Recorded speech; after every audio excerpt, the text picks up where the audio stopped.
O capítulo 3 conta a história bem conhecida de todos nós, povo de Deus, que é a história dos três amigos de Daniel, dos três servos de Deus, chamados Ananias, Azarias e Misarias.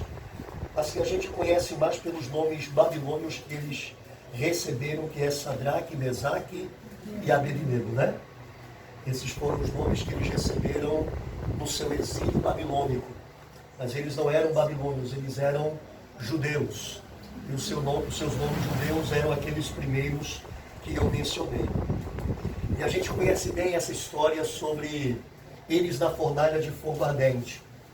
A Bíblia diz que num determinado tempo, eu não vou ler o capítulo todo que trata sobre isso, o capítulo 3 de Daniel, até o verso de número 23, e a gente não vai ler todo o capítulo para não ficar extensa a leitura.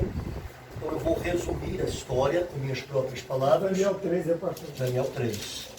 Eu vou resumir a história com as minhas próprias palavras. Os irmãos, logicamente, vão ter depois a tarefa de examinar, de comparar aquilo que ouvirão com aquilo que está escrito.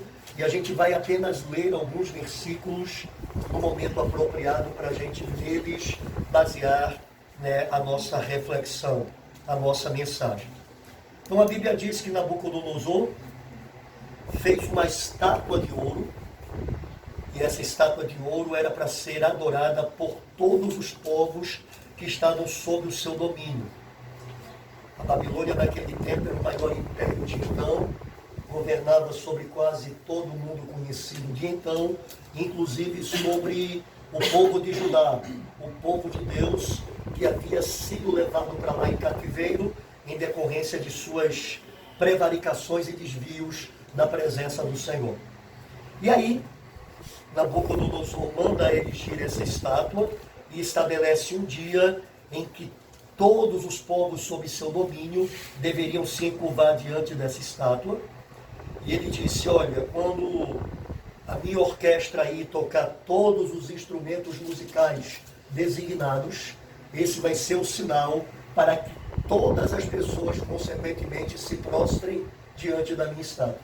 E será que aquele que não se prostrar diante dela será jogado na fornalha de fogo? E aí acontece, a orquestra toca os seus instrumentos. Quando isso acontece, toda aquela multidão de povos se encurva diante daquela estátua, temendo pela sua própria vida. Eles desconsideraram naquele momento se eles criam em outros deuses, em outras divindades, ou se eles eram ateus. Naquele momento cada um pensou em salvar sua pele. Já havia ateus naquele tempo, e já haviam adoradores de todo tipo de divindade que se possa ter conhecimento. Mas naquele momento toda aquela multidão de povos, para salvar a sua própria vida, deixou de lado o seu ateísmo, deixou de lado o seu materialismo, ou deixou de lado a sua religião, fosse ela qual fosse, e simplesmente se prostrou diante da estátua de Nabucodonosor.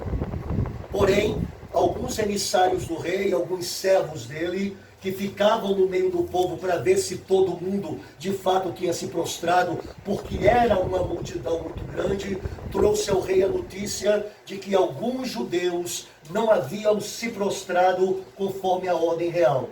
E eles disseram: olha, há alguns judeus aí que quando o Senhor mandou tocar os instrumentos, eles não se prostraram diante da tua estátua.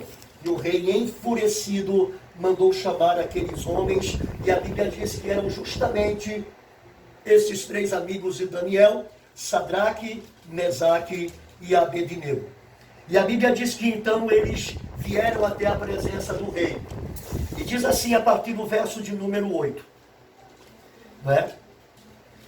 Nesse momento alguns astrólogos chegaram e acusaram os judeus. E disseram ao rei Nabucodonosor: o rei vive eternamente. O rei, tu decretaste que todo homem que ouvisse o som da trombeta, da flauta, tal e de todo o instrumento musical, deveria se prostrar diante da tua estátua. Pulamos para o 12. Há alguns homens judeus que tu constituíste sobre os negócios da província da Babilônia, Sadraque, Mesaque e Abednego. Esses homens não fizeram caso de ti, ó rei, não cultuam teus deuses, nem adoram a estátua de ouro que levantaste. Então Nabucodonosor, na sua ira e fúria, mandou chamar Sadraque, Mesaque e Abednego. Logo esses homens foram trazidos à presença do rei. Nabucodonosor lhes dirigiu a palavra e disse: ó Sadraque, Mesaque e Abednego, é verdade que não cultuais a meus deuses, nem adorais a estátua de ouro que levantei? Agora, pois, se estáis prontos, quando ouvides, e ele cita o nome de todos os instrumentos de novo, não é? E diz assim na parte final, não é? Para vos prostrardes e adorardes a estátua que fiz, será melhor fazê-lo. Mas se não a adorardes, sereis lançados na mesma hora numa fornalha de fogo ardente. E quem é esse Deus que vos poderá livrar das minhas mãos? Verso 16. Sadraque, Mesaque e Abednego disseram ao rei: ó Nabucodonosor, não precisamos responder-te sobre isto. O nosso Deus, a quem cultuamos, pode nos livrar da fornalha de fogo ardente, e ele nos livrará da tua mão, ó rei. Mas se não, fica sabendo, ó rei, que não cultuaremos teus deuses, nem adoraremos a estátua de ouro que levantaste. Amém? Vamos orar? Querido Deus e Pai, muito obrigado por podermos nessa tarde estar aqui reunidos e podemos meditar na Tua palavra. Muito obrigado porque ela é a palavra da vida, vida eterna, vida abundante, que nós queremos receber como mansidão, para que ela frutifique em nós e cumpra os Teus propósitos. Então abençoe a cada um nessa tarde. Oh Deus, cumpre a Tua vontade em nossa vida e recebe o louvor em nome de Jesus. Amém. Glória ao nome do Senhor. Amados em Cristo, esse texto, essa narrativa, ela é bastante rica nos detalhes que ela nos conta e principalmente no objetivo principal dela, que é nos mostrar qual deve ser a nossa postura diante das intempéries da vida, que sempre vem a nós com o propósito de nos fazer nos prostrar diante delas, deixando de confiar no Senhor nosso Deus. Todas as circunstâncias que vêm contra a nossa vida, sejam elas tentações, sejam provas, sejam tribulações, elas têm um duplo significado. A Bíblia mostra incansavelmente que o primeiro significado de todas essas coisas é, em primeiro lugar, nos fazer crescer, nos fazer amadurecer em Deus. A Bíblia chama de provações e a Bíblia diz que quando nós somos aprovados, passando por elas de maneira adequada, isso redunda em nós para crescimento espiritual e para que tenhamos mais firmeza na nossa carreira proposta pelo Senhor. No entanto, existe um outro lado da moeda que faz com que todas essas mesmas coisas tenham um outro propósito.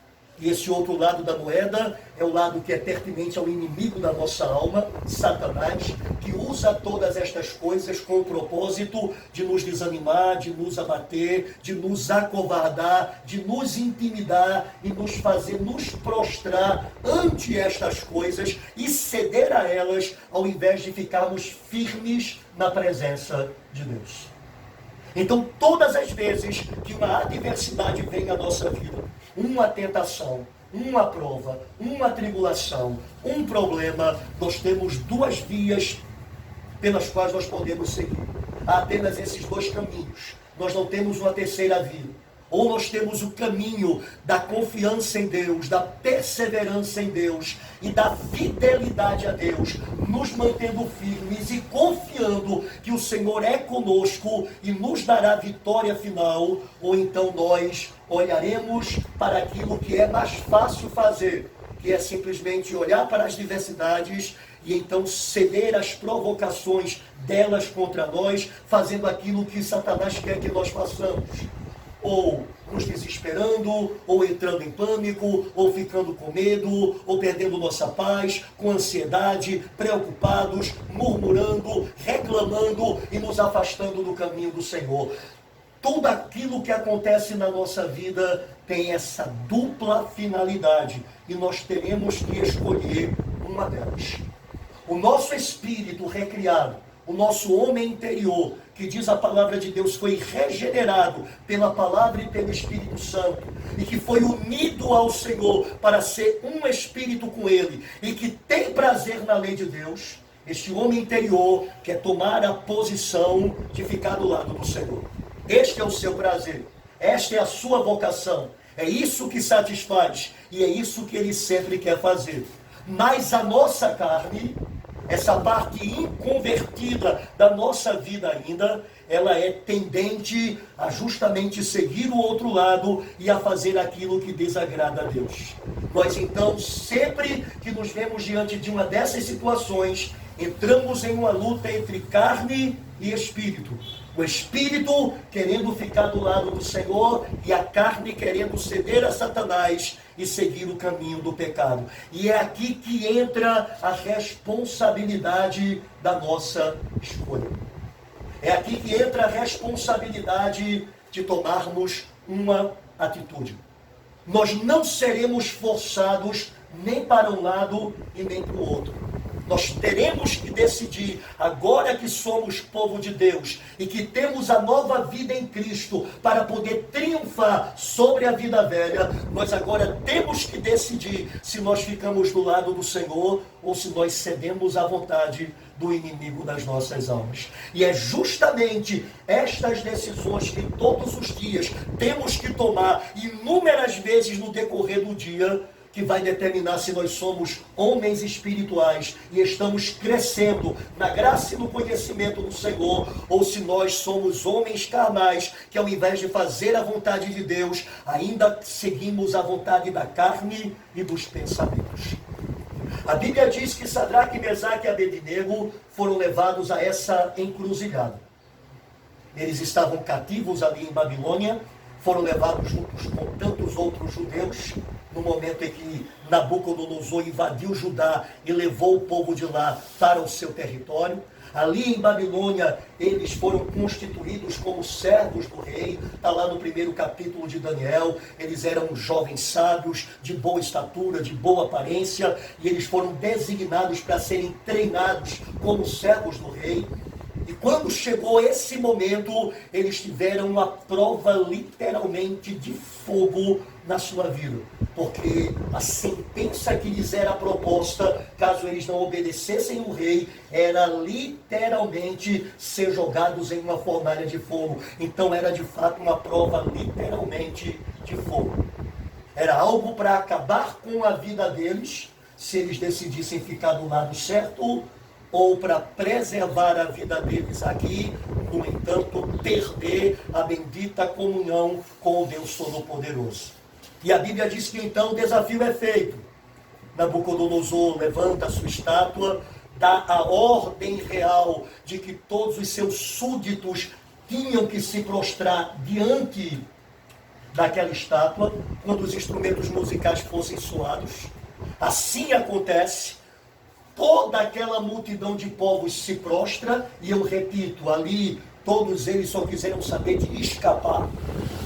Ninguém levou em consideração a sua religião, ninguém levou em consideração a sua falta de fé. Ali todo mundo era crente em Nabucodonosor. Ali todo mundo era da religião de Nabucodonosor. Se é para salvar minha pele, Nabucodonosor, não tem problema, eu bezo para você. Eu bato cabeça para você, eu oro a você, eu me prostro diante de você, contanto que a minha vida seja preservada. Todo aquele que não tem a firmeza de Cristo em sua vida, todo aquele que não é uma nova criatura e vive no Espírito para ser sustentado nesses momentos de grande prova, numa hora como essa vai vacilar. Tem um filme que eu gosto muito chamado Cruzada. É um filme que narra a luta entre cristãos e muçulmanos pela posse de Jerusalém, baseado em fatos históricos, né? E tem uma cena do filme que é muito interessante. É quando os sarracenos, os muçulmanos, cercam completamente a cidade de Jerusalém. Os cristãos que ali estão, são cristãos católicos, eles estão completamente cercados, sem nenhuma possibilidade de vitória contra aquele exército inimigo. Então o bispo, que era o bispo de Jerusalém, chega para o cavaleiro cristão que era o encarregado de proteger a cidade, e diz assim: ele vai propor um acordo, aceite o acordo dele, ele vai propor que nós deixemos de ser cristãos para nos tornarmos muçulmanos. Diga a ele que nós assim o faremos, e depois nós pediremos perdão e voltaremos a servir a Deus. E aquele jovem cavaleiro, olhando para o bispo, disse assim: o Senhor me ensinou muito sobre religião agora, bispo. Porque esse é o caminho da religião.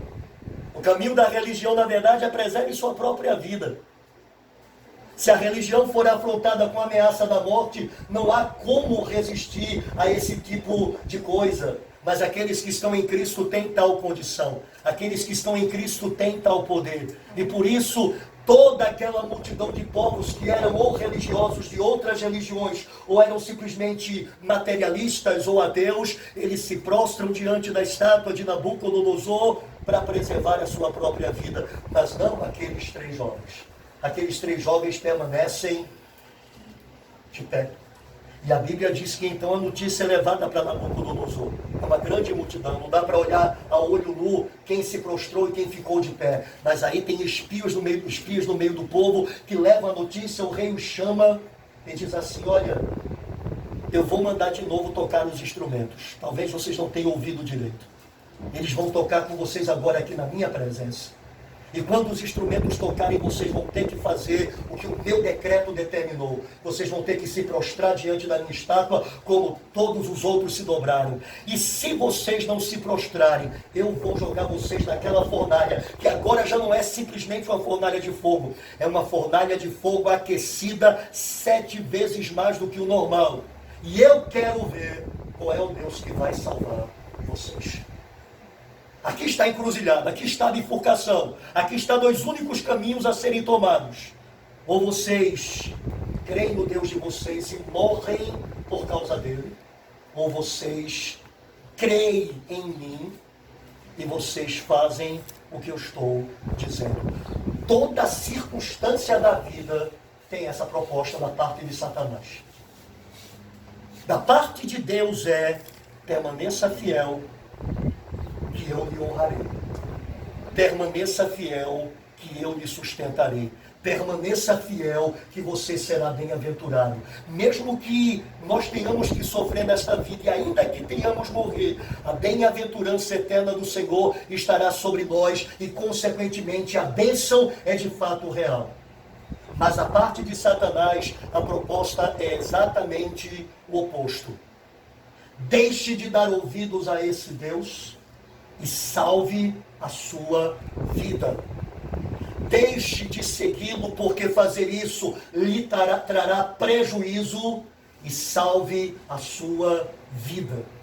Deixa de olhar para essa questão da eternidade e volta os olhos para o teu bem-estar imediato e salva a tua vida. É exatamente essa a proposta em cada adversidade da vida que a gente enfrenta.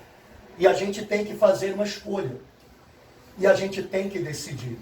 Não haverá uma decisão por nós. Satanás não pode decidir por nós.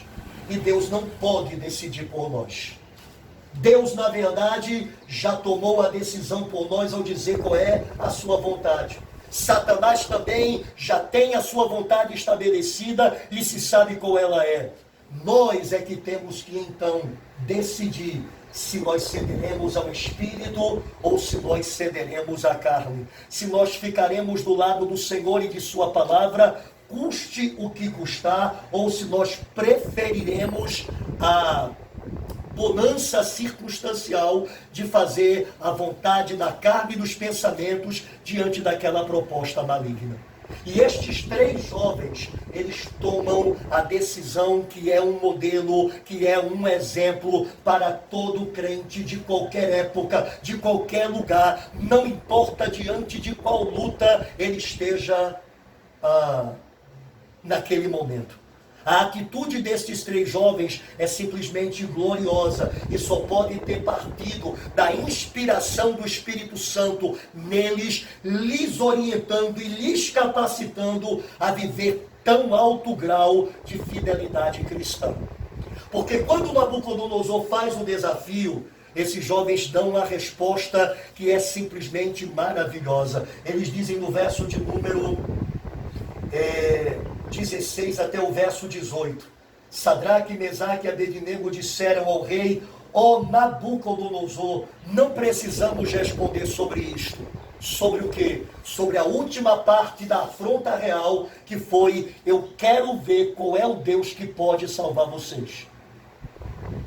Nabucodonosor disse: se vocês não se curvarem, eu vou jogar vocês dentro dessa fornalha de fogo, aquecida 7 vezes mais. E eu quero ver qual é o Deus que pode salvar vocês. Então, quanto a essa pergunta, ou quanto a esse desafio, a resposta deles é: ó rei, quanto a isto, não temos que te responder nada. Nós não estamos aqui para advogar a causa de Deus. Ele não precisa de defesa. Nós não somos os guardiães dele. Pelo contrário, ele é que é o guarda de Israel. Ele é que é o protetor da nossa vida. Nós não temos que entrar em uma peleja a favor dele para defendê-lo. Ele tem o poder de fazer isso por si mesmo. E eles continuam: o nosso Deus, a quem cultuamos, pode nos livrar da fornalha de fogo ardente, e ele nos livrará da tua mão, ó rei. Estes homens estavam certos de que o Deus deles, o Deus de Israel, o Deus Todo-Poderoso, tinha o poder para livrá-los daquela situação, e eles tinham a confiança de que ele faria isso. O nosso Deus tem o poder para nos livrar das tuas mãos, e ele o fará, ó rei. Nós cremos no poder dele e confiamos que ele trabalhará ao nosso favor. Todo crente em Cristo Jesus precisa ter esta dupla convicção. Precisa saber que o Deus a quem serve é um Deus todo-poderoso, e precisa saber que este Deus a quem servimos é um Deus que é por nós, que peleja por nós, que é favorável a nós e que, consequentemente, nele nós podemos confiar. O apóstolo Paulo diz: o que diremos à vista destas coisas? Se Deus é por nós, quem será contra nós? E Paulo então estabelece o fato inegociável, imutável, de que de fato Deus é por nós, quando ele diz: se Deus não poupou ao seu próprio Filho, antes o entregou por todos nós, como não nos dará juntamente com ele todas as outras coisas? Irmãos, Sadraque, Mesaque e Abednego tinham a aliança de Deus feita a Abraão, Isaque e Jacó, de ser o Deus dos judeus, para poder basearem que esse Deus era por eles e que, consequentemente, eles podiam confiar. Entendam, a base de aliança que nós temos feita por Deus para conosco é infinitamente maior do que aquilo que foi feito com Abraão, Isaque e Jacó. Porque com Abraão, Isaque e Jacó, Deus empenhou a sua palavra, de fazer deles uma grande nação, de lhes abençoar, e de lhes guardar e proteger e estar com eles todos os dias. Nós sabemos que a palavra de Deus é a verdade. Nós sabemos que a palavra de Deus não pode mentir. Nós sabemos que Deus, uma vez dizendo, haverá de cumprir. Mas nós ainda podemos pôr em dúvida a palavra de Deus devido à maldade do nosso coração. Mas no presente, qualquer um que olhar para Cristo crucificado não pode dizer que Deus de fato não nos ama e não é por nós. Porque Cristo morrendo em nosso favor, quando éramos pecadores, quando éramos inimigos, quando estávamos perdidos, quando éramos filhos da desobediência, isto é a prova cabal, concreta, indiscutível de que de fato Deus é por nós.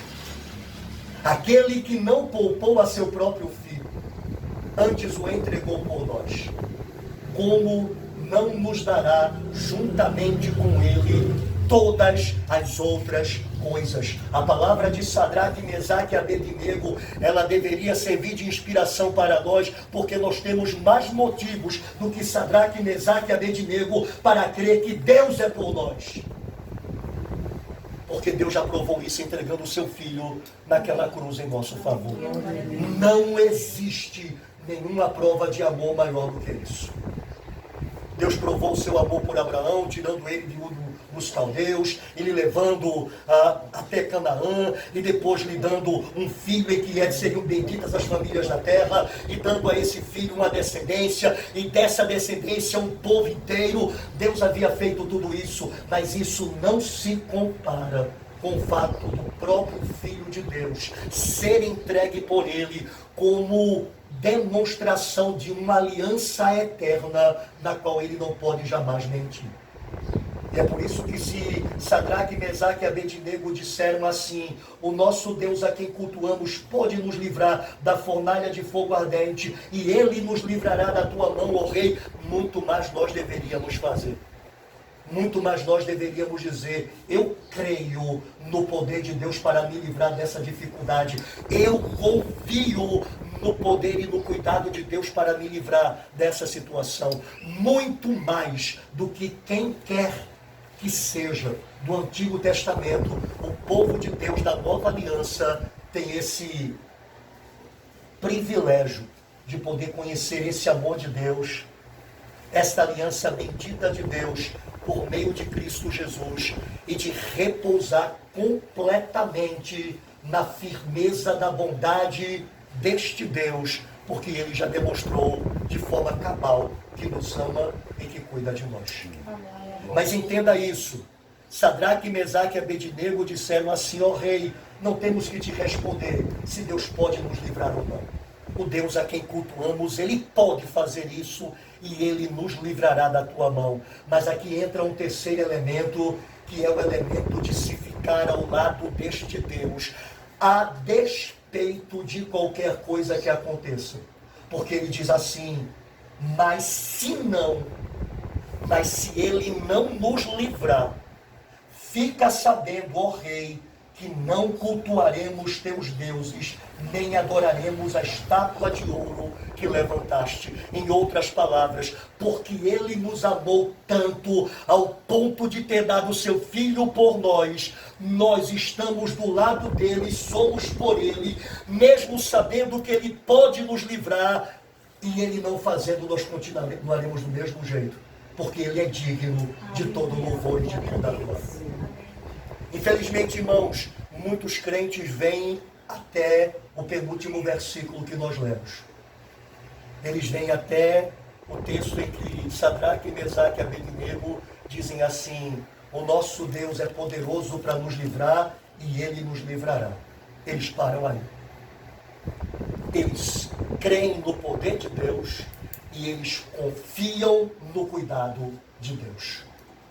Mas se Deus não fizer, e Ele pode não fazer, porque Ele é soberano, e porque Ele pode querer glorificar o seu nome de outra forma, esses crentes, eles não conseguem permanecer do lado do Senhor, a despeito de não serem atendidos, simplesmente porque Ele é digno de toda honra e de toda glória. E a resposta de Sadraque, Mesaque e Abednego abrange a todas essas possibilidades. Em primeiro lugar, não vamos nos prostrar diante desses deuses. Em segundo lugar, se formos ameaçados, nós confiamos que Deus é poderoso e muito mais poderoso do que qualquer coisa, e que Ele pode nos livrar. No entanto, se Ele não o fizer, nós continuaremos firmes diante dEle, porque Ele é digno, e esta é a nossa maior bênção, ficar ao lado dEle e não receber dEle alguma coisa. Irmãos, nós temos que entender que Deus tem maneiras diferentes de tratar seus filhos. Ele não os trata todos da mesma maneira. E quando a gente não entende isso, a gente fica, no mínimo, confuso. Ou simplesmente acabamos naufragando na fé, quando nós não somos tratados por Deus daquela maneira que a gente julga que ele sempre tem que tratar os seus. Eu gosto muito do texto que está lá em Atos capítulo de número 12. Em Atos capítulo de número 12, a Bíblia diz que 2 servos de Deus, 2 discípulos de Cristo, 2 apóstolos de Cristo são presos. Tiago e Pedro. Pedro foi liberto da prisão pela oração dos santos. Deus envia o anjo para que Pedro fosse solto e para que ele pudesse voltar à comunidade e pudesse continuar pregando o Evangelho. Mas Tiago morreu decapitado. O que aconteceu? Por que um é tratado de um jeito e o outro é tratado de outro? Porque Deus quis assim. Tiago não estava em pecado. Tiago não era menos amado do que Pedro. Tiago era um dos líderes da igreja em Jerusalém. No entanto, aprove a Deus que ele fosse glorificado através de Tiago por meio de sua morte e que Tiago fosse abençoado com uma entrada antecipada no seu reino por morrer rapidamente. Mas Pedro foi preservado. Pedro foi solto de um mesmo cativeiro, sob um mesmo rei, porque Deus decidiu que usaria um para a sua glória por meio da morte e usaria outro para a sua glória por meio da vida. Paulo entendeu isso quando escreveu aos Filipenses e disse: quer pela vida, quer pela morte, eu glorificarei. Mas tem crentes que não entendem isso. Tem crentes que acham que Deus só age de uma determinada maneira e, consequentemente, eles não estão prontos para serem usados por Deus e abençoados por Deus de outra forma. Eles são, como o profeta disse no Antigo Testamento, um pão não virado. Efraim, disse o profeta, é um pão não virado, ou seja, é um pão que só tem assado de um lado. Ele está lá na grelha só de um lado virado para o fogo, e ele só assa aquele lado, ele não vira o outro lado para poder ter equilíbrio, para poder ficar os dois lados torradinhos. E tem crente que só assa um lado de sua vida, ele só consegue crescer ao ponto de dizer: eu sei que o meu Deus é todo poderoso, e eu confio que ele me livrará. Mas e se ele não livrar? E se ele não o fizer? Porque aconteceu isso com tantos servos fiéis de Deus no decorrer da história. Deus simplesmente não quis livrá-los. Era melhor para a sua glória, para o seu reino e para a vida daqueles e o testemunho de outros, que eles não fossem livres e glorificassem a Deus através da sua perseverança até a morte. E quando a gente é como um pão não virado, que não tosta do outro lado, que não assa do outro lado da vida, para podermos perceber que Deus, Ele pode agir desta maneira, e que mesmo assim, continua sendo o nosso Deus de amor, o nosso Deus de misericórdia, o nosso Deus de bondade. Nós tendemos a só ficar do lado dele enquanto ele é o Deus Todo-Poderoso que nos socorre. E quando ele não faz a outra parte, que é nos livrar, a gente acaba se decepcionando e indo contra ele. Precisamos, irmãos, amadurecer. Sadraque, Mesaque e Abednego tinham uma fé madura. Essa fé se sustenta diante de qualquer situação. Ela tem firmeza diante de qualquer coisa, porque ela está pronta para passar por tudo. Eu creio que o meu Deus é todo poderoso, Ele é muito maior do que os teus deuses. Eu creio que Ele está cuidando de nós e pode nos livrar das tuas mãos. Mas se Ele não quiser, Ele continua sendo o nosso Deus e não nos encurvaremos diante da tua estátua. Nós precisamos, irmãos, saber que o Senhor nos chamou para as nossas próprias experiências com Ele. E essas experiências com Ele são para nos levar a uma plena dependência dEle, aonde nos satisfazemos inteiramente nele e tão somente nele. Não importa se Ele nos abençoa ou se Ele retém aquilo que nós consideramos como bênção. Porque na verdade abençoar Ele sempre abençoa. Nós é que temos dificuldade de entender que todas as coisas são bênçãos, porque todas as coisas concorrem para o bem daqueles que amam a Deus. Deus está nos chamando para confiarmos nele incondicionalmente. Na carta aos Hebreus, capítulo de número 11, aos exemplos de fé tirados do Antigo Testamento, a gente disse isso semana passada, a primeira parte daqueles exemplos são de homens e mulheres que viram grandes milagres. Eles viram muralhas caírem, rios e mares se abrirem, eles venceram a cova dos leões, eles venceram a fornalha de fogo, eles obtiveram força de Deus para fazer proezas, eles foram testemunhas da fé que manifesta o poder de Deus em termos miraculosos. Mas a última parte desses heróis tem como testemunho de fé apenas a perseverança até a morte. Eles foram apedrejados, foram humilhados, foram cerrados ao meio, foram perseguidos, se esconderam em cavernas, andaram nus. E a Bíblia diz, todos eles obtiveram bom testemunho por meio da fé. O primeiro grupo não era melhor do que este. Apenas Deus quis se manifestar naquele primeiro grupo de uma maneira e neste último grupo de outra maneira. E amou tanto um grupo como o outro, porque não faz acepção de pessoas. E, no entanto, agiu diferente com eles, porque esse Deus é soberano. Faz tudo quanto lhe apraz e é sempre visando o nosso bem eterno.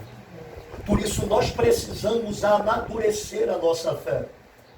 E a saber que o Deus a quem servimos, Ele tem esta liberdade de ação, que nunca agirá fora do seu propósito eterno de se glorificar e de nos fazer o bem, mas que pode usar inúmeros meios para que isso aconteça. Inúmeros meios para que isso aconteça. Quando a gente não entende isso, a gente quer sempre reproduzir aqueles testemunhos positivos dos outros da nossa vida.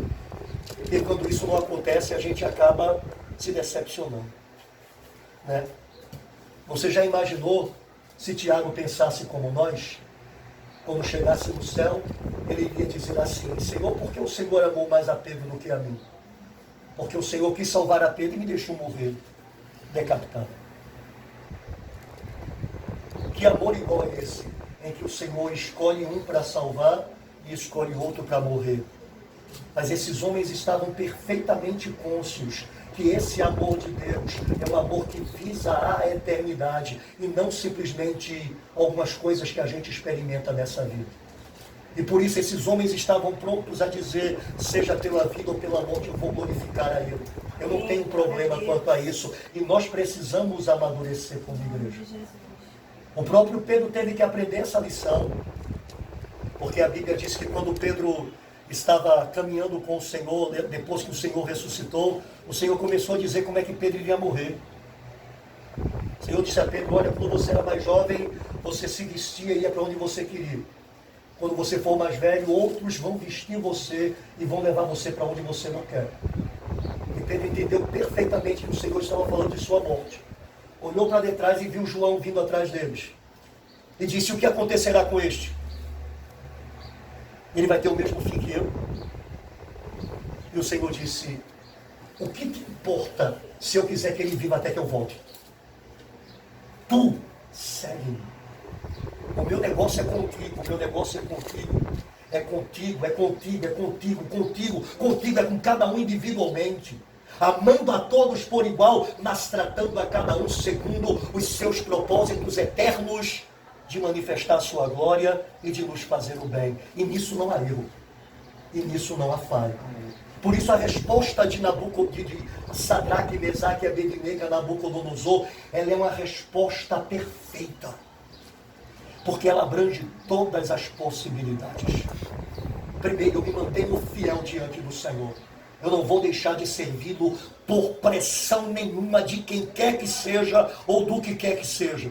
Não importa o que venha a mim tentando me tirar da presença de Deus, sejam homens ou circunstâncias, sejam doenças ou problemas financeiros. Eu simplesmente me posiciono do lado do Senhor e digo, Senhor, eu quero permanecer do teu lado, eu quero glorificar o teu nome em meio a essa situação. Satanás irá querer nos afrontar. Ele irá querer perguntar para nós se nós vamos guardar a nossa dignidade mesmo no meio dessa situação.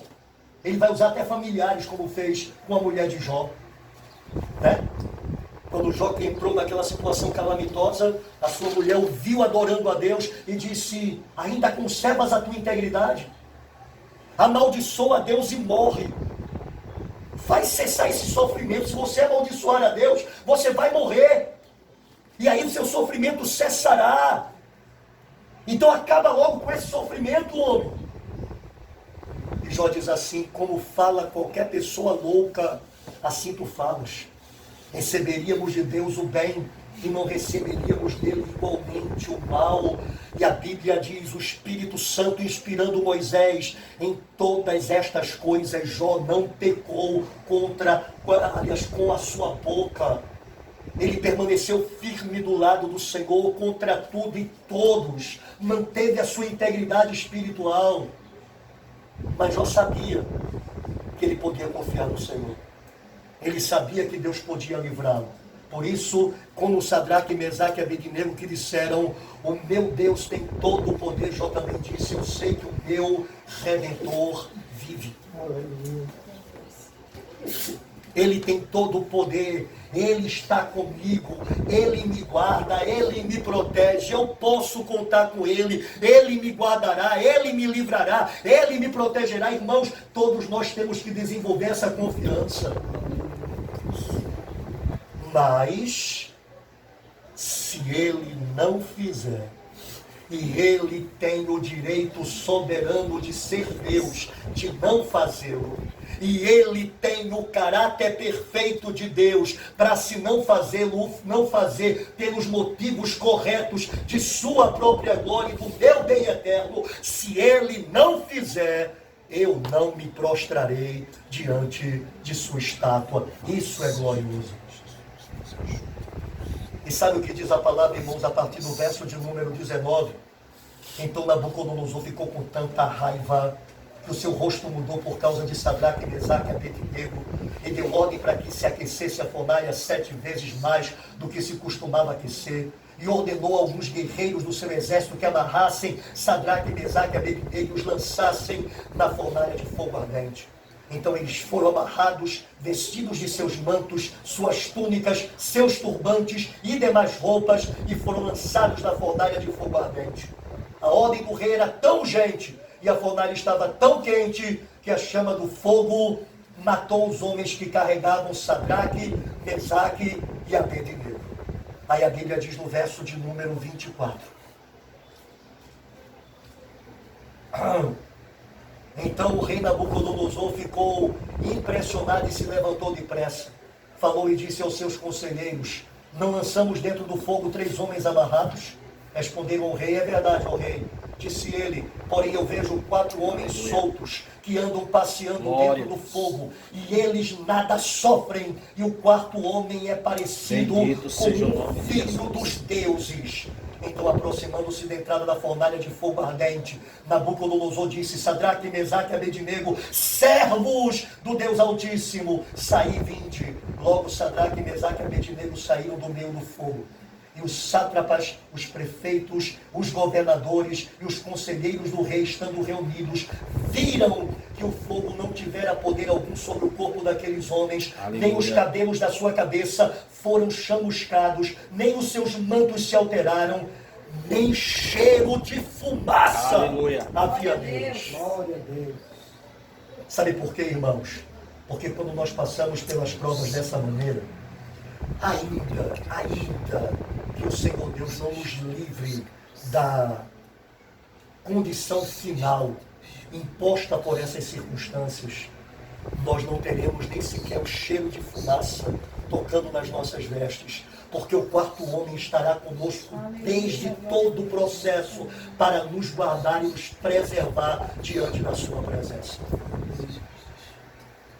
A expressão nem cheiro de fumaça, irmãos, indica que não existe nenhuma influência daquele problema sobre a vida daquele que crê em Deus dessa maneira. Nós podemos levar isso para a vida de Estevão. Não havia em Estevão nem cheiro de fumaça quando ele foi apedrejado. Vocês já ouviram a expressão onde há fumaça, há fogo? Já, né? Isso significa que aonde há um indício de fogo, é porque de fato há fogo ali. Quando a Bíblia diz que eles não tinham nem cheiro de fumaça, é porque todo aquele fogo não produziu neles nenhum indício que justificasse aquele fogo que existiu. Em que sentido? Vou levar para a vida de Estevão. Estevão estava sendo apedrejado. Sabe qual é a fumaça que deveria vir do fogo sobre Estevão? Maldições, praguejamentos e murmurações contra os homens e contra Deus, por estar passando por aquilo. Essa é a fumaça advinda daquele tipo de fogo. Quando a gente é apedrejado sem merecimento, a fumaça natural desse fogo é que a gente vai praguejar contra quem está fazendo isso e vamos nos levantar contra Deus que está permitindo que isso aconteça. Mas em Estevão também não havia nem cheiro de fumaça, porque estava acontecendo tudo aquilo e Estevão estava dizendo: Pai, perdoa-lhes, eles não sabem o que fazem. Isso é glorioso. Isso é Cristo enchendo a vida de um ser humano. Não lhes imputes este pecado. Isso é tremendo. Irmãos amados, Deus nos chama a passar pelas provas da vida de tal maneira que nós não tenhamos nem cheiro de fogo. Glória a Deus. Nem cheiro. De tal maneira que as pessoas que cheguem até nós e percebam que nós estamos passando por aquela fornalha, eles não vejam as reações normais de alguém que passa por aquela fornalha. Porque a carne, o homem natural, reage de uma determinada maneira característica. Se alguém me ofende, a sua tendência é ofender de volta. Se alguém me maldiz, a sua tendência é maldizer de volta. Se alguém bate, a sua tendência é de revidar, é rebater. Isso é cheiro de fogo. O fogo que veio até você produziu essa fumaça através da sua vida. Mas quando nós estamos na presença do quarto homem, na presença de Cristo, primeiro nós temos liberdade. Eles foram jogados amarrados e Nabucodonosor disse: eles estão livres. Nós somos libertos das nossas próprias amarras humanas que nos demandam agir de determinado jeito, porque o ser humano é cativo, a não ser que Cristo liberte. É olho por olho e dente por dente o ser humano. É mão por mão e pé por pé. Essas são as nossas amarras. Amarás o teu amigo e odiarás o teu inimigo. São as nossas amarras humanas. Mas em Cristo nós somos livres, ao ponto de amar os nossos inimigos, orar pelos que nos perseguem, abençoar aos que nos maldizem. Nós somos livres ao ponto de, como disse Paulo, se o teu inimigo tiver fome, dele de comer, se tiver sede, dele de beber. Quando nós estamos na presença do quarto homem, porque confiamos nele, porque estamos prontos a ficar ao seu lado, acontece o que acontecer, irmãos, temos dele liberdade, não para agir como um ser humano normal, mas para agir transcendentalmente, porque a sua vida em nós nos habilitará, e então os homens não verão nem cheiro de fogo na nossa vida. Eles procurarão as características de quem deveria assim agir por estar passando por aquilo, e não verão isso. Jesus, na presença de Pilatos, não tinha cheiro de fogo, porque Jesus, diante de Pilatos, estava sendo injuriado, caluniado, estavam mentindo contra ele, inventando histórias, e Pilatos cansou de ver gente chegando culpada diante dele, dizendo: não é assim não, doutor, eu não sou culpado dessas coisas não. Tem um dito na cadeia, na prisão, no presídio, de que todos eles são inocentes. Porque todos eles, quando chegam, dizem: eu não fiz isso, porque é o que eles dizem diante do juiz. Eu não fiz isso não, doutor. Eu sou inocente disso. E Pilatos estava cansado de ver homem após homem que ele julgou ser acusado de coisas que realmente fizeram e dizer: eu não fiz isso não, doutor. Eu sou inocente dessa coisa. Mas aí diante dele agora está o justo. Pilatos já percebeu que ele está sendo acusado de maneira leviana, errada. Pilatos inclusive quer ajudá-lo, mas Pilatos não encontra nele cheiro de fogo, porque ele não responde como um ser humano normal responderia. E Pilatos fica estarrecido: você não vai se defender. Você não está ouvindo o que estão lhe dizendo contra você. Você não vai se pronunciar. E aquele homem, que na verdade é aquele quarto homem da fornalha de fogo, que tem o poder de nos cuidar e de nos proteger e de nos habilitar, não importa a fornalha em que estejamos, ele simplesmente fica calado diante dos seus acusadores. Porque ele é tremendo. Irmão amado, é isso que o Senhor quer que a gente viva. A gente vai ser levado a muitas dificuldades todos os dias. Todas elas serão uma bifurcação. Você se prostrará diante de Nabucodonosor ou você ficará de pé diante de Deus? Você preservará a sua vida ou você negará a sua alma para fazer a vontade do Senhor? Se você tomar a posição de ficar ao lado de Cristo, de dizer, eu conheço o meu Deus, o Deus que eu adoro, Ele é todo poderoso, Ele pode me guardar, e Ele me guardará. Mas ainda que Ele não faça, eu não abandonarei, porque Ele é maravilhoso. Aleluia. Se essa for a sua postura, meu irmão, o quarto homem vai estar com você, lhe dando liberdade, Ele livrando, e não vai haver cheiro de fumaça, não vai haver cabelo chamuscado, não vai haver cinza, porque o poder de Deus estará lhe guardando de reações humanas e lhe levando a reações transcendentes pelo Espírito Santo que habita em nós. E esse é o grande propósito.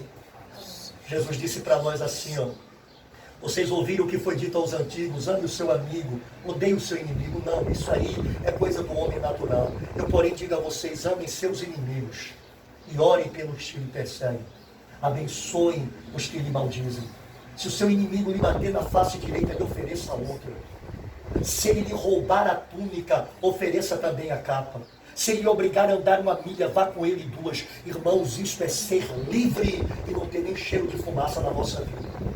Porque o cheiro de fumaça é a consequência de termos sido tocados pelo fogo da fornalha em que estamos. Mas quando o quarto homem nos guarda por estarmos em comunhão com ele, as pessoas procurarão em nós essas reações, elas ficarão confusas.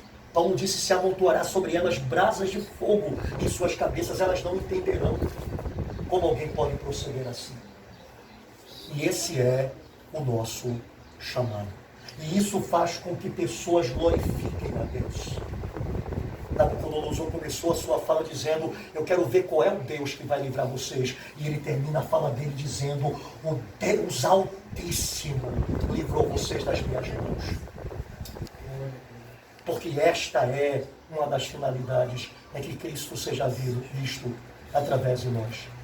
Através das coisas que a gente passa e que a gente deve passar segundo a vontade dele e para a glória dele. Por isso, irmãos, peçamos ao Senhor misericórdia para permanecer sempre firmes e constantes, abundantes na obra do Senhor, sabendo que no Senhor o nosso trabalho não é vão. Amém? Vamos orar, querido Deus.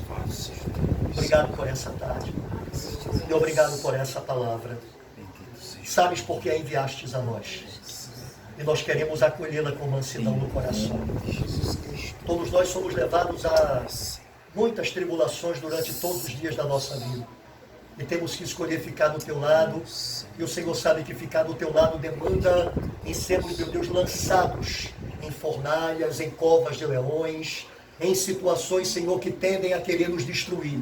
Mas bendito seja o teu nome, porque o Senhor é o quarto homem conosco, dando-nos liberdade e nos fazendo escapar sem nem sequer termos o cheiro de fogo sobre nós. Então nos habilite a crermos como Sadraque, Mesaque e Abednego, a reagirmos como eles e assim glorificarmos o teu nome e sermos eternamente bem-aventurados. Eu peço isso ao Senhor e eu te agradeço em nome de Jesus.